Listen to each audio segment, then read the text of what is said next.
राजा बोला रात है, रानी बोली रात है। राजा बोला रात है, रानी बोली रात है। मंत्री बोला रात है, संतरी बोला रात है। यह सुबह सुबह की बात है। बात तो बात है साहब, और सियासत का दस्तूर भी कुछ यही है। नमस्कार, मैं हूं आपके साथ प्रदीप आजाद। अब देखिए, एक बार फिर ये चर्चाएं चल निकली कि सूबे की सियासत की हाल कुछ ठीक नहीं।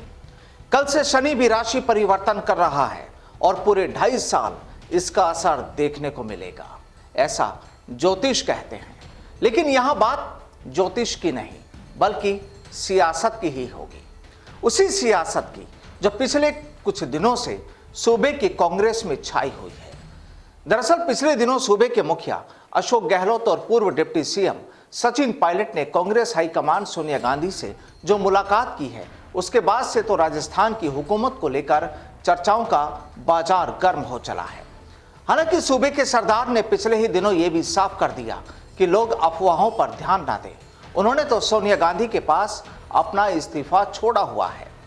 लेकिन वहीं अब खबरें यह भी आ रही है कि पिछले दिनों सचिन पायलट ने सोनिया गांधी और प्रियंका गांधी से जो मुलाकात की थी, उसमें उन्होंने साफ तौर पर यह कह दिया कि राजस्थान में जल्द से जल्द मुख्यमंत्री बदला जाए, नहीं तो हाल पंजाब जैसा होगा। मुलाकात में पायलट ने कहा कि अगर कांग्रेस को राजस्थान में वापसी करनी है तो मुख्यमंत्री बदलना होगा। पायलट ने कहा कि यह काम तुरंत हो, वरना पंजाब जैसा हाल होगा। अब अगर मीडिया में आ रही ये खबरें सही हैं, तो फिर आप समझ सकते हैं कि आखिर कांग्रेस और राजस्थान की सियासत की अंदरूनी तबीयत कैसी होगी। जाहिर है कि अब अगले साल राजस्थान में विधानसभा चुनाव होने हैं, ज्यादा वक्त बाकी नहीं। और पिछले साल जो शीत युद्ध गहलोत और पायलट के बीच देखने को मिला, जनता उसे भी भुला नहीं सकती। और इस बात को तो सूबे के मुखिया खुद कहते हैं कि उन्हें 34 दिनों तक होटल्स में गुजारने पड़े। वहीं पायलट खुद राजस्थान छोड़ गए थे। आखिर काफी मान मनोबल के बाद पायलट अपने घर लौटे थे, लेकिन तब तक उनकी पीसीसी चीफ और डिप्टी सीएम की कुर्सी उनसे जुदा हो चुकी थी। जाहिर है, अब चाहे खुले रूप से पायलट कुछ ना बोले, लेकिन दिल पर लगी चोट तो उसे झेलने वाला ही जानता और समझ सकता है, और वो दर्द भी उन्हें साल रहा है। हालांकि पायलट खुद ये कई बार कह चुके हैं कि इस बार हर बार की परंपरा को तोड़ना है और राजस्थान में एक बार फिर कांग्रेस को रिपीट करना है। लेकिन उनका दर्द ये अभी भी बरकरार है कि उनके अपने कई कार्यकर्ताओं को आज भी तरजीह नहीं दी गई।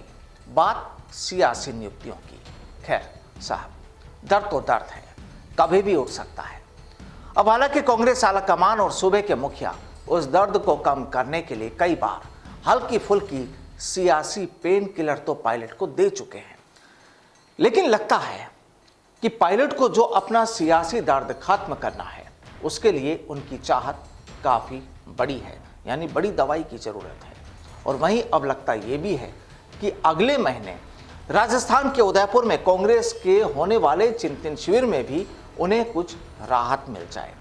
लेकिन सवाल यही कि अगर उन्हें कोई दवाई दी गई तो क्या इन्हें ये मंजूर होगा, क्योंकि कहानी अभी कांग्रेस अध्यक्ष बनाए जाने की भी लिखी जा रही है और कहा जा रहा है कि एक बार फिर राहुल गांधी को ही कांग्रेस का अध्यक्ष बनाया जाए।